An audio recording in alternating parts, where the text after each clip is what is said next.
बलूचिस्तान फौरी ज़रूरत जायज़ो सरा मबनी रिपोर्ट गुश्तश के सर्वे शामिल ज़िलो तूफ़ानी हौर और बोडाश 1,17,400 एकड़ या 43% फसलार तकरीबन 35,000 एकड़ या 3% बागातार नुकसान पहुँचे है।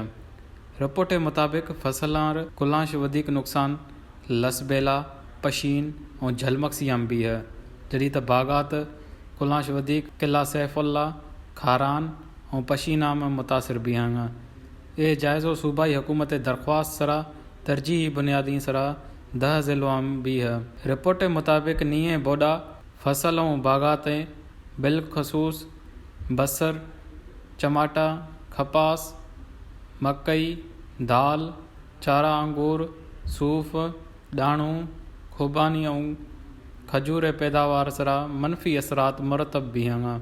रिपोर्ट में गुश्ती है कि मजमूई तौर सरा औसतन 15% काश्तकार लोग घरेलू इस्तेमाल लाए ज़ख़ीरो शुदा अनाज ज़ाया भी है।